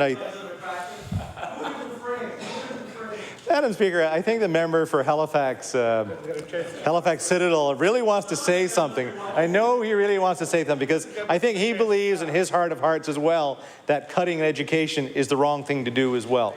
So all I can say is that it is time, maybe, that we relook at what our system is. Not just try to, you know, change a little bit here, trim around the corners, but maybe truly look at what our education system is see what our children are, see how they're learning, and see how that we can make sure that they have the results that they need to succeed in their lives. And if it means, more O2 programs, if it means more portable dollars when it comes to different learning modalities that they require, then let's do that. Let's make our system better. Let's not try to make it worse. And with those short words, I'll take my seat and listen to the rest of this discussion. Thank you very much, Madam Speaker. The honourable member for Bedford Birch Cove. Thank you, Madam Speaker. So today we're here and we're talking about the NDP government balancing the books of this province on the back of Nova Scotian students, or as the Minister of Education refers to it, right-sizing the education system. But we prefer to refer to it as, without the jargon, we refer to it as a cut. And in fact, when we look up the meaning of the word cut, it is in fact exactly what's going on. There are eight different words, 8 different versions of the verb to cut. Number 1 is to divide, sever, or penetrate with a sharp instrument. And folks, let me tell you that that's exactly what's going on here. We're talking about dividing, severing, and penetrating a good chunk of what we need in our Nova Scotia school system: to harvest, to trim, to shorten or reduce, to dilute, to ignore, to absent oneself from, or to move or cross. So when we look at what the NDP's plan is for education, we have to ask ourselves, sorry, I can't table my BlackBerry, but I could print it off later. It's from dictionary.com. So, when this whole idea of cutting the education system first reared its ugly head back in November, December, we began asking the then education minister about, what's your plan, and we didn't get any answers. So we moved on to the premier.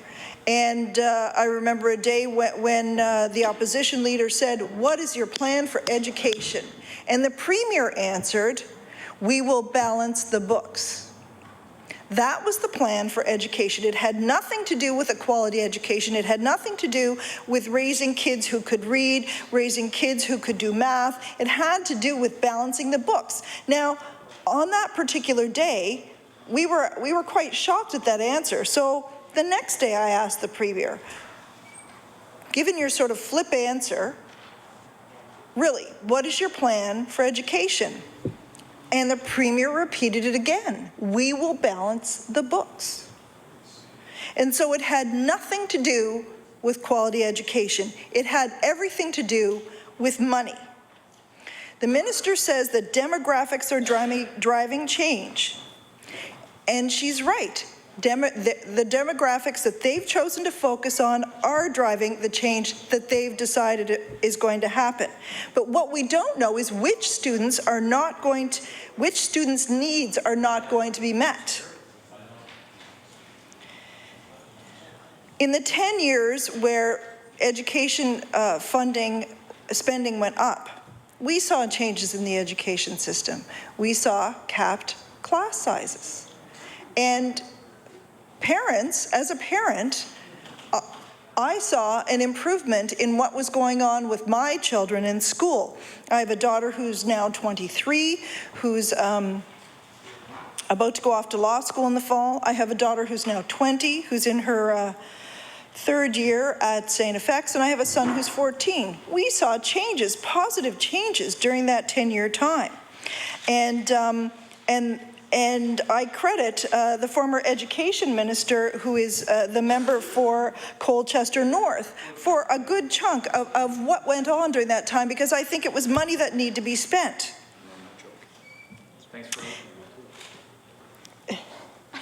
And when the minister talks about consultants and cutting consultants, I just want to point out that some of those consultants are autism consultants. When we began focusing on autism, teachers didn't know how to deal with it.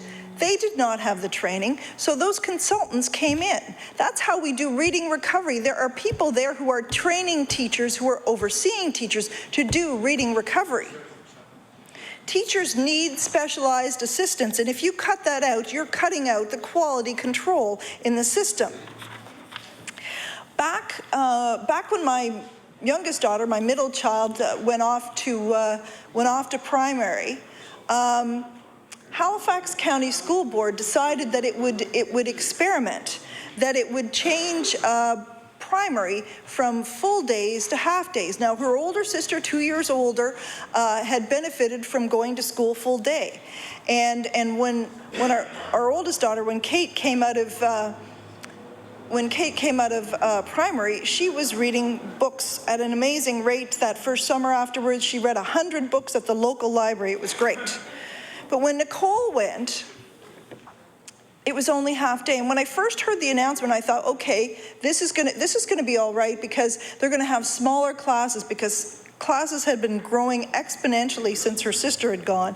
And we thought, okay, it'll be like it was in the Waterloo County Board of Education, where I grew up, where you had the teacher taught in the morning and the afternoon 2 different primary classes. That was not the case. And so Nicole had 31 kids in her class. It was half day. And let me tell you that I used to go out and help out in that class, and the poor teacher, about every minute and a half, would have to say, shh, because the class was so jammed, they couldn't get anything done. And what was the result? At the end of her school year, Nicole couldn't read. Now, we were fortunate, we were able to send her for extra help. My concern is that there are children whose parents are not going to be able to make up for the shortfalls of the changes that we're going to see implemented here. When we look at funding for literacy and math mentors has been cut by 50%. Math mentors by $1 million, just over $1 million. Literacy mentors cut by about $775,000. I just have to say that we should not be cutting money to programs that are so needed. And you know, we can talk about a declining population, but the fact is, if you need a school in X community, it doesn't matter whether there are 20 kids there or whether there are 40 kids there. You still have to have the same facilities. You still have to heat the building. You still have to have the bus. You cannot just say, well, you know, we're not going to heat the building because there aren't enough students. The department has said that cuts will not impact students, but this simply isn't possible because board costs are very low, and HRSB's, for example, HRSB's central office cost is below 4%.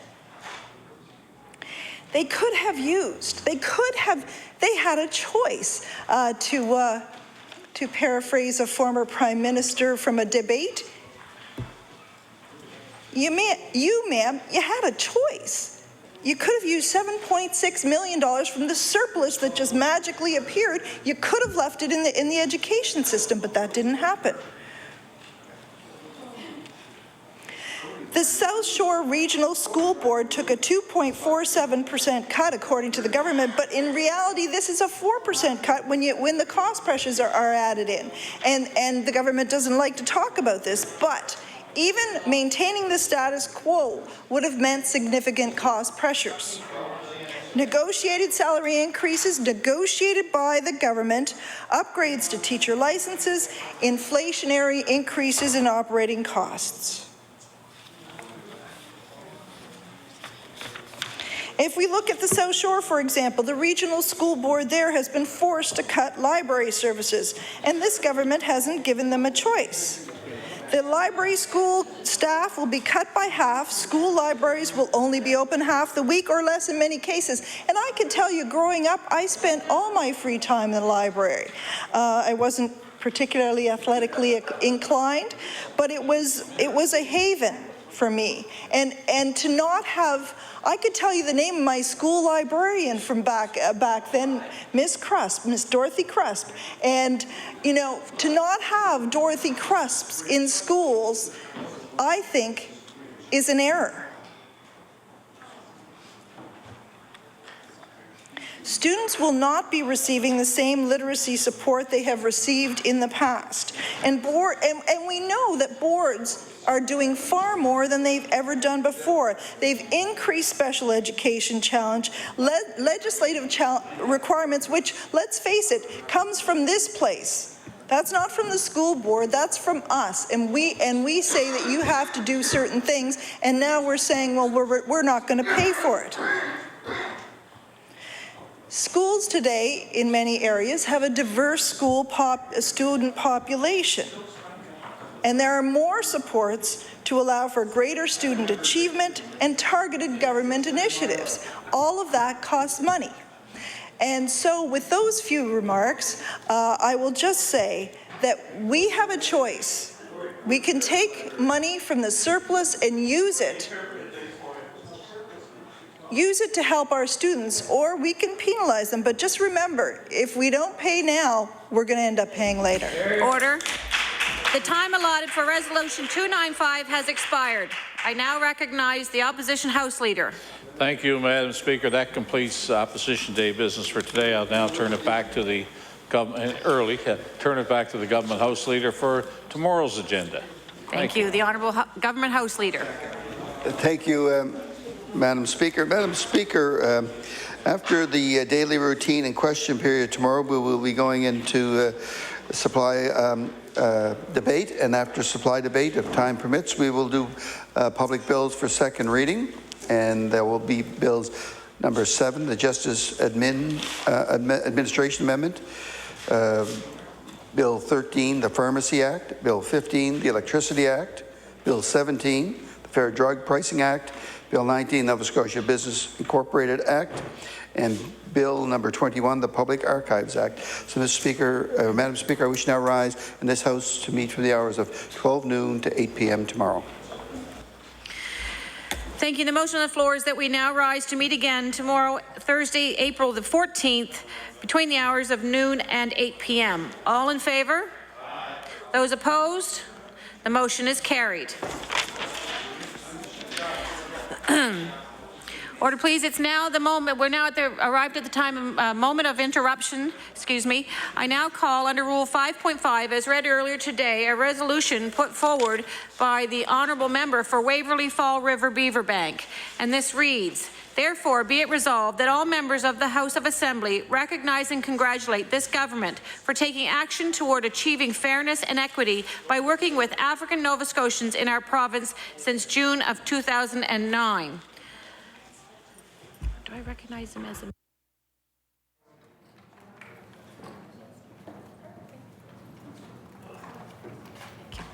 I now recognize the Honourable Minister for African and Nova Scotian Affairs. Thank you, Madam Speaker. Madam Speaker, I'm very pleased to rise in my place to speak to this issue. I consider it a great honour to be the first African Nova Scotian to serve as Minister responsible for the Office of African Nova Scotian Affairs. And I'm very proud of everything this government has done in the last 22 months to work with African Nova Scotian communities around the province. I stress the word, Madam Speaker, with, because I'm sure we can think of past occasions when various governments and other organizations have set out to do things for the African Nova Scotian community without consultation. Madam Speaker, has not been this government's approach. We have visited communities from Whitney Pier to Yarmouth, just as recently as last month, Madam Speaker, to ask African Nova Scotians how they would like to see their contributions in experience honored and recognized. And one of the comments we heard over and over was, and I quote, Madam Speaker, "Thank you for listening. Thank you for seeking our ideas," unquote. We received dozens of good ideas, Madam Speaker, and I look forward to analyzing that feedback with staff and moving forward with something communities around the province can be proud of. But we have accomplished much already, not just through the Office of African Nova Scotian Affairs, Madam Speaker, but across the province and across government. I'm proud of the steps we have taken as a government to address some of the injustices of the past. And I'm excited about the measures we're undertaking to ensure that African Nova Scotian youth, families, and communities have brighter opportunities for the future. I'll start with the past, Madam Speaker. One of my proudest moments since I became a member of this House occurred last April the 15th, when the Honourable Premier issued a formal apology to the family of the late Viola Desmond. In her honour, the Lieutenant Governor signed a free pardon which cleared Mrs. Desmond of all wrongdoing for her stand against racial injustice in a New Glasgow theatre in 1946. This, Madam Speaker, was a historic moment, the first time a posthumous free pardon was granted in Canada. It was also an important acknowledgement that we had made mistakes in our past. And it shows we are committed to doing things differently in this province as we continue to fight against racism and inequality in its many forms. Madam Speaker, I'm also proud of another moment which occurred last February. It was very moving for me to stand with officials from HRM and former residents and descendants of Africville as this government recommitted $1.5 million toward a fitting memorial for the community of Africville. This project was long overdue. Former residents and their descendants had pushed for decades to receive some form of recognition that what happened to their community was wrong. I'm very pleased we were able to play a role in addressing this injustice. The staff at African Nova Scotian Affairs continues to work with the Africville Heritage Trust, and we are committed to seeing the Africville Memorial through to completion. This project is one of many which aren't only about recognizing the past, but it's about making a better way for the future. Madam Speaker, this government is making a concentrated, collaborative effort to promote African Nova Scotian culture and heritage, not only within the province, but to visitors from across Canada and beyond. If I could put my tourism hat on just for a moment, Madam Speaker, my tourism staff has worked closely with African Nova Scotian Affairs, federal partners, and several community groups as we develop a niche market initiative designed to attract visitors interested in African culture and heritage. We are tapping into a huge opportunity that has been virtually unexplored until now. The tourism sector is the key driver in our economy, and we are creating good jobs and brand new possibilities in African Nova Scotian communities throughout the province. We were able to help several community groups attend a best practice tourism mission in Virginia last October.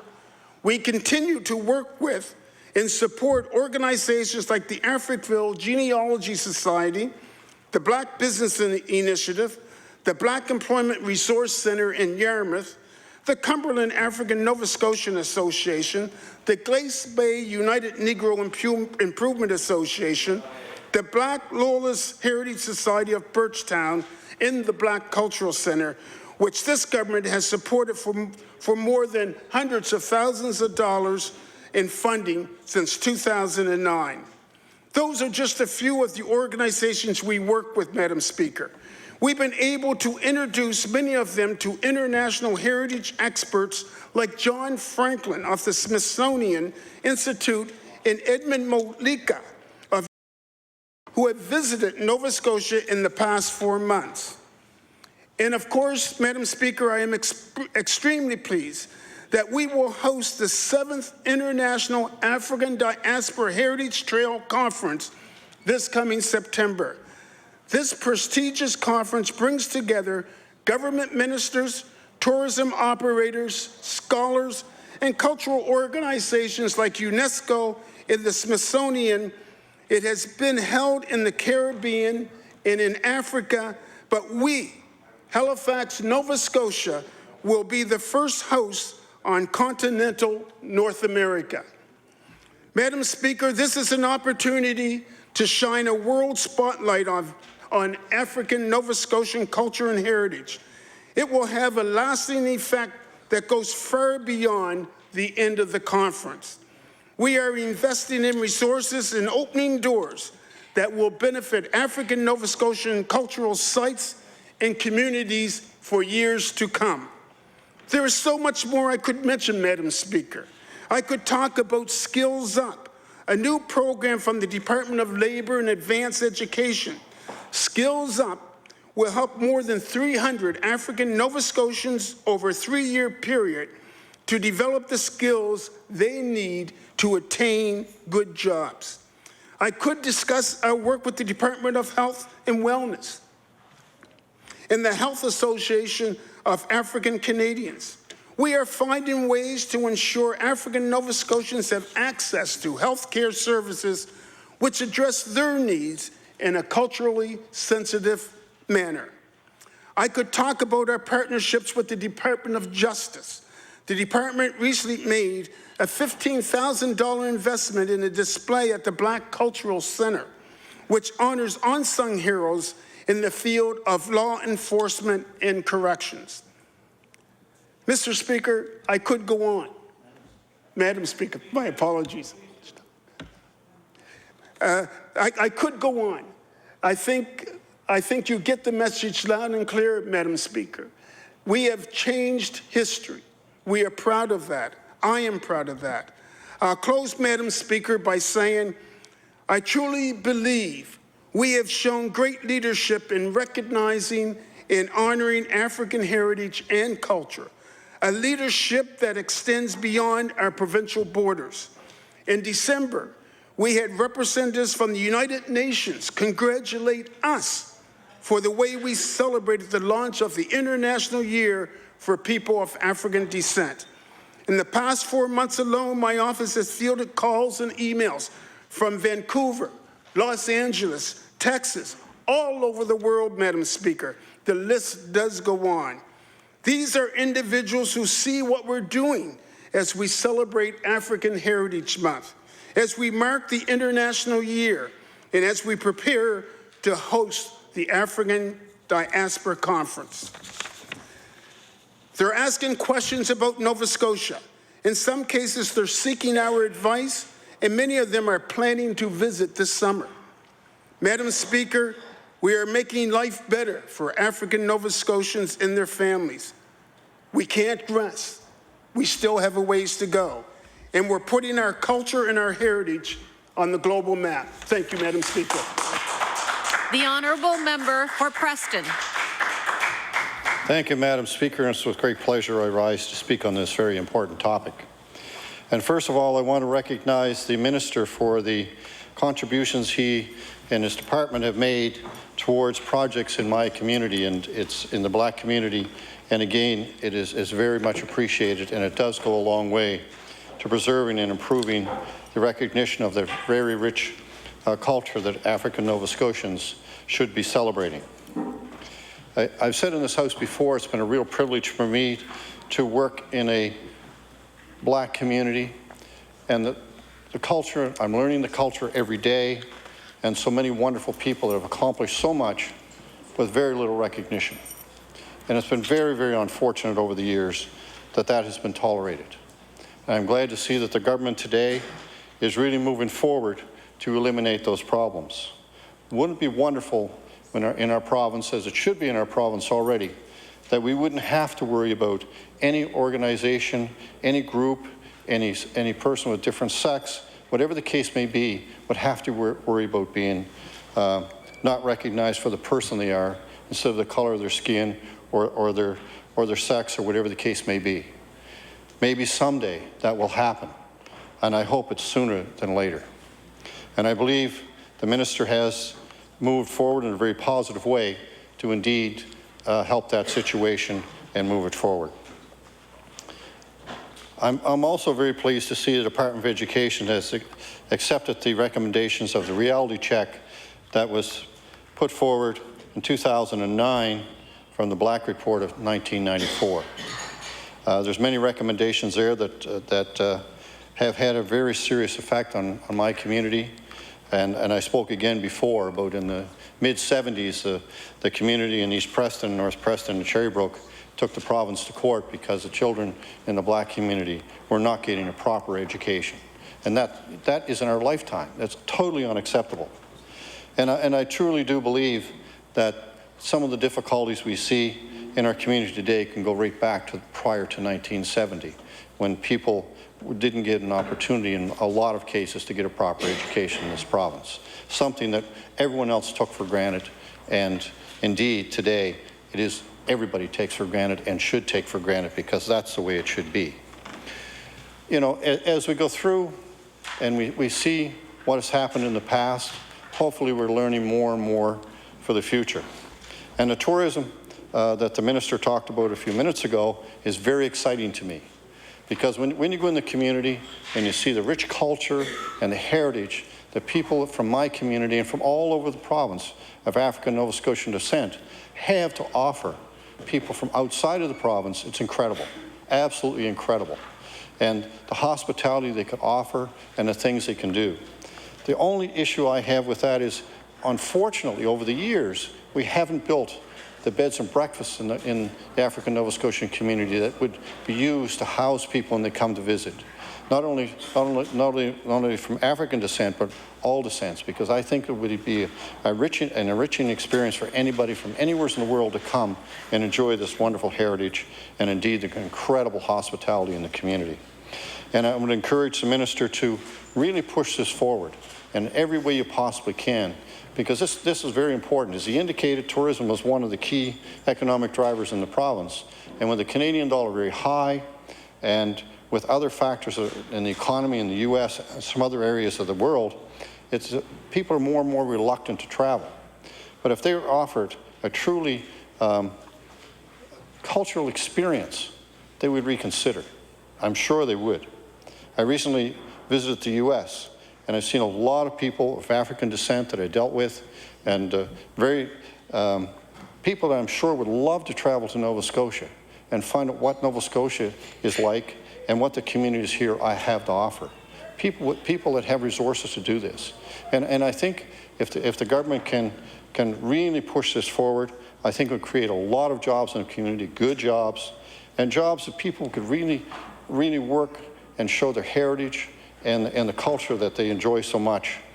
And I always am amazed every time I'm invited to a birthday party in the community.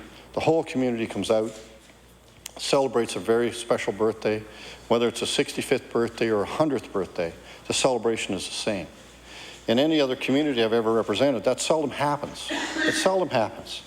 Everybody is there, everybody enjoys the evening, everybody really takes the time to talk about the individual and the things they've accomplished in their lives and the things that they've done to make their family and the community a lot better. And I'm pleased to see that we're finally recognizing some of the people that have contributed so much to the community.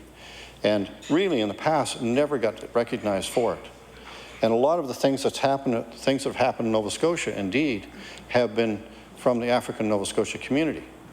And you look who the Victoria Cross was won by William Hall in the 1800s. I mean, it's unbelievable that that wasn't recognized sooner.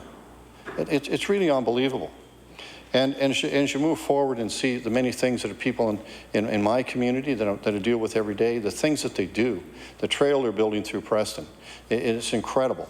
And the work that the community has put into that and the results they're getting from it. And over time, I think as that is finished, that will really help again in tourism. It'll help the local community and enjoy the area and visit some of the sites that are very historic that have not been documented to this point very well. But the local community is well aware of them, and they make sure that the children in the community are aware of them. So that's something we should really push forward. And as we go through the process of making sure our community has every possible avenue available to them to do what they and their families want to do. And I think that in some cases in the past, that hasn't been true. And I'm ashamed to say it, that, because I believe, and I've always believed my whole life, that you should judge a person on who they are, not where they came from, or the color of their skin, or what gender they are. So if we can come to the conclusion in our lifetime, or before many of the lifetimes of the younger members here in our chamber, that we talk about people in a very positive way. And when you go to the place of employment, you see people there that are hired because they're very capable, not because they were hired for other reasons, or not because the people weren't hired that should have had the job. They're very capable because of the color of their skin or their gender. And hopefully that's been eliminated in Nova Scotia. And I'm sure it has. And I've only seen a couple of experiences in the time I've been MLA in the area that may not have been the case so far. And if any of my constituents indeed have that situation, I'd be very interested to hear from them, because I'd be very willing and to work with them and make sure that that never happens again. And indeed, if it did happen, that we can put a stop to it immediately. The minister has made some very good points of the work they've been doing through the province, and I think those things have to continue. And I would encourage the minister to continue the important work he has started, and continue through there. And I enjoy his visits to the community. Sometimes I don't manage to get to the functions because of other things, but I please encourage him to keep coming to my community often, and to ensure that the people in the community see you and talk to you and have an opportunity to express their concerns and support for what you're doing and the things that the government is moving forward with. With those few words, Madam Speaker, I take my seat. Thank you. Thank you. The honourable member for Victoria the Lakes. Thank you, Madam Speaker. I too am pleased to rise my place today to speak to this resolution. We're pleased with the support this government has shown for all African Nova Scotians. But it's also important to remember that consecutive progressive Conservative governments have been the pioneers of working with African Nova Scotians to provide them with fairness of opportunity and the ability to live and work as equal partners with all other residents of this province to build a better Nova Scotia for all of us. Madam Speaker, it was a progressive Conservative government that began the modern process of working to provide fair and equal opportunity for African Nova Scotians by establishing the Nova Scotia Human Rights Commission in the late 1960s. Madam Speaker, this initiative came after the unfortunate Africville shutdown experiment, which, while undertaken for all the proper motives by provincial and municipal leaders of all three political stripes, and at the urging of provincial media, was found to have been a mistake. Further to that, Madam Speaker, it was the government of Premier John Ham that established the groundbreaking Office of African Nova Scotian Affairs through legislation in 2004. Dr. Ham appointed our former colleague, Barry Burnett, as our first Minister of African Nova Scotia Affairs, and Wayne Hamilton as Executive Director of the office. Madam Speaker, it should also be noted that at the recommendation of Nova Scotia's Federal Cabinet Representative Peter MacKay, Prime Minister Harper appointed Nova Scotia's first African Nova Scotian Lieutenant Governor, the Honourable Mayanne Francis, who incidentally was previously the Executive Director of the Nova Scotia Human Rights Commission. Lieutenant Governor Francis has been performing excellently in her role for the past 5 years. Madam Speaker, a few years ago, Premier MacDonald and Mr. Burnett opened an African Nova Scotian Affairs office in Cape Breton. In 2007, the MacDonald government assisted financially in the cost of the model of the original slave schooner Amistad to Nova Scotia. It also funded the presence in that vessel at the time of a number of young African Nova Scotians who learned to sail on this vessel, and it helped with the return of the Amistad in 2009. The office also worked with a number with members of the newer African diaspora in Nova Scotia in forming an association that would enable them to work together with other African Nova Scotians and culture groups to develop positive and significant lives here in Nova Scotia. Madam Speaker, the MacDonald government worked with Nova Scotia's biggest employer, Michelin, to develop the African Nova Scotia Employment Partnership Collaboration Agreement.